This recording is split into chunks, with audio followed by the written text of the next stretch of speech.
So this is going to look at the biomechanics of the lower extremity, so we'll include the hip or the iliofemoral joint, the knee, the tibiofemoral joint, and the ankle joint, which will also include the foot. So the hip is a ball and socket, just as though we looked at it in the shoulder joint. It's a little bit more stable than the shoulder because it has a greater depth to that socket. So it's the glenoid fossa, which is very shallow in on the scapula and the glenohumeral joint. But when we look at the iliofemoral joint, that it's a little bit deeper, and it's going to provide us with a greater structural support. So what we gain, obviously, in stability is we're going to lose a little bit of that mobility. Similarly, that we saw in the glenohumeral joint, we have a lot of ligamentous structures that add structural integrity. But some differences are when we look at the neck of the femur, so the neck of the femur where the ball attaches to the bone itself is longer, and so that's what gives us a particular angle that we'll look at here in a second. So again, a lot of structural integrity by the ligamentous structures, and in fact this iliofemoral ligament is strong enough that you could completely unload in a standing posture position and just relax all of your weight specifically on that particular ligament. Unlike the upper extremity, so the pelvis here is made up of the ilium, pubis, and the ischium. They all fuse together and they make up a third of the pie in that acetabulum. So during development, they all fuse together, but keep in mind and remember that this is 3 bones. They're all fused together, and then they're going to connect to the sacrum. So the sacrum is a continuation of the spinal column, and is going to be an attachment to the anterior of the pubic symphysis. So that's actually where the 2 different sides, these os coxae, are going to attach directly together, and then in the posterior they're going to attach to the sacrum, which is going to attach to both of them on the right and the left. So we look at the motions of the hip. It's real difficult to separate out some of the motions of the spine to the hip because oftentimes there's going to be some coordinated motion patterns. So we're looking at bilateral motion of the hip. We're going to also have to look at relative pelvic motion. So when we're looking at movements of the femoral motion, so when we have flexion, we typically see a posterior pelvic tilt. When we have extension of the iliofemoral joint, then we see an anterior pelvic tilt. And then when we have abduction, we tend to see lateral pelvic tilt to the opposite direction. And as we'll see when we go over this in class, we'll see that there's good reason for that to support the body structure. So muscles that contribute to the hip, especially in flexion, iliacus, psoas major, psoas minor. We'll see that basically we refer to those as the iliopsoas, and then we have some other muscles that are also going to assist us in flexion, the pectineus, rectus femoris, sartorius, and tensor fasciae latae. When we look at the extension, gluteus maximus and the hamstrings are going to be the major players, and we'll see that hamstrings are really what we call the workhorses because they're pretty much always active, versus the gluteus maximus. Gluteus maximus doesn't really come into play until we start producing motions that require high force, high velocity, or high power. Abduction, so motion outward, predominantly is going to be the gluteus medius, so that'll be the large abductor. Gluteus minimus will provide us with some synergist motions at that level.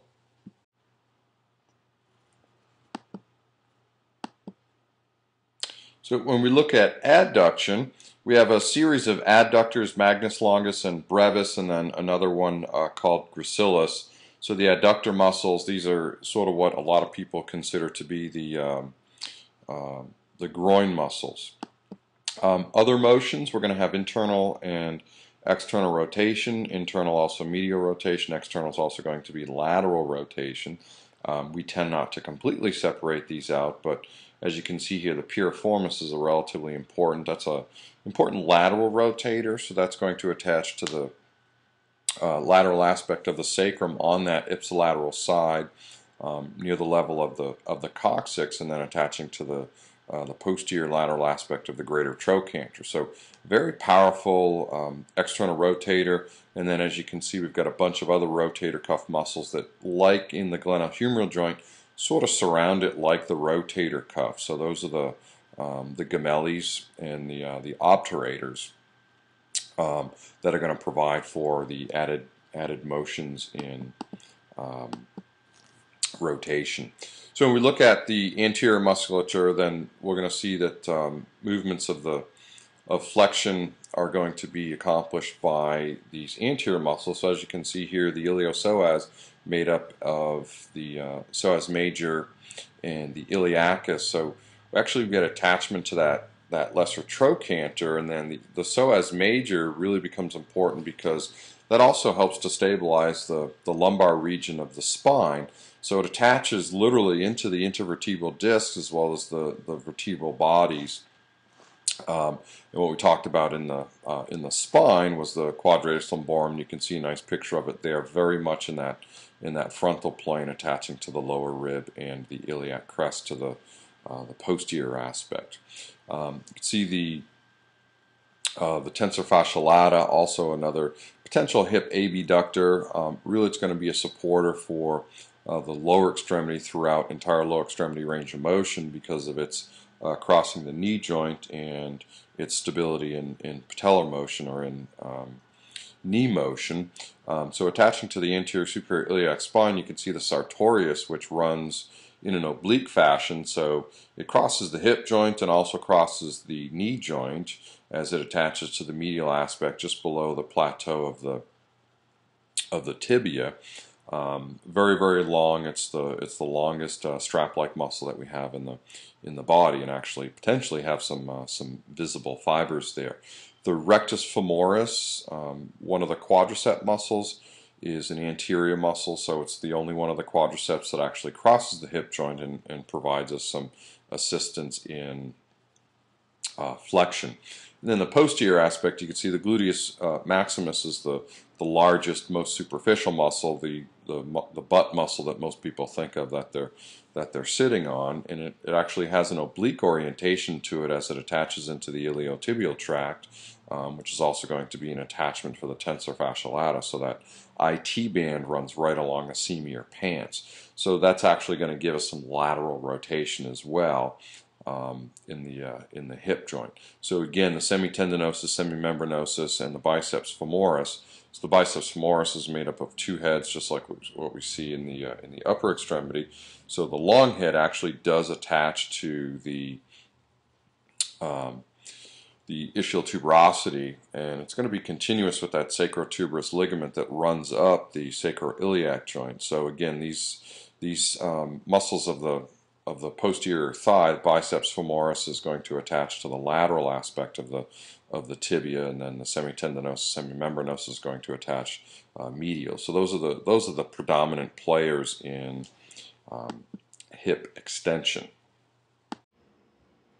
So now let's look at the structure of the knee. So technically it's called the tibiofemoral joint, so the articulation between the tibia and the femur. A lot of people also include the patellofemoral joint. So the patella is obviously part of the knee proper, but because it is a very large bone, it's not considered just a sesamoid bone. It has its own articulation.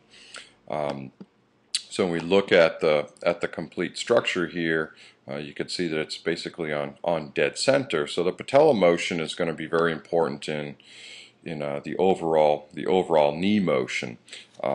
Basically what happens is, because the patella is movable, it provides for a moving instantaneous axis of rotation. So it improves the mechanical advantage of the knee extensors, the quadriceps, because the quadriceps attach to the superior pole of the patella, and then the inferior pole of the patella is going to attach to the anterior tibia. So overall, that's considered its own separate joint. So it provides a mechanical advantage during knee extension. Within the tibiofemoral joint, we also have these things like menisci. So the menisci very, very tough fibrocartilaginous structure, similar to the intervertebral discs in your spine, but they don't have that nucleus pulposus. What they do is they provide for some structural integrity. They also allow for some greater distribution of the load across that larger surface area, so it decreases the complete amount of stress being applied, straight through into the tibia if we're going from top to bottom, and then into the femur if we're going in the other direction. So it helps provide for some of that shock absorption. So it really is broken down into two components. So we have a medial and a lateral. The important component in the medial aspect is the attachment to the medial collateral ligament. So we look at the ligamentous support structure, that we have these collateral ligaments, one on either side, so they're found within that frontal plane, and that's where they're going to provide their support. So the medial collateral ligament is going to provide support against a valgus stress. So if you're pushing from the outside of the knee, and then the lateral collateral ligament, also considered to be the fibular ligament, because it does attach to the fibula head, that provides for resistance against a varus stress. So if you were to push from the medial aspect going towards the outside, and then internally we've got those cruciate ligaments. So the anterior cruciate ligament attaches to the anterior aspect of the tibia, right on that tibia plateau, and then the posterior aspect intercondylar, and then essentially it's just the opposite of the posterior. So the posterior is going to attach to the anterior aspect of the femur, posterior aspect of the tibia plateau. So the ACL, the anterior cruciate ligament, is going to help check or maintain stability if you were to apply an anterior shear force to the tibia, and a posterior shear force for the posterior cruciate ligament. Motions that we have, essentially it's like a hinge joint, but it's kind of a modified hinge joint because there is rotation. So we have flexion and extension, and that's where this screw home effect, so as we go into extension, it really locks in, and then that's what the benefit of this popliteus muscle is. It unlocks the fully extended knee that allows for flexion. So in complete extension, we don't have any rotation going on at the tibia, but we do have that going on when we're in the flex position. That's going to be provided by the knee flexors. So the hamstring muscles, as we already saw at the hip joint, and then we've got synergists that are also going to assist the gracilis, sartorius, popliteus, and gastrocnemius, and then the quadriceps. Oops, that should say knee joint up here. So then the quadriceps are going to be the large knee extensors, vastus medialis, lateralis, and intermedius, and then the rectus femoris. Also provides some knee flexion moments, because the medial and lateral heads will attach to the epicondyles of the femur.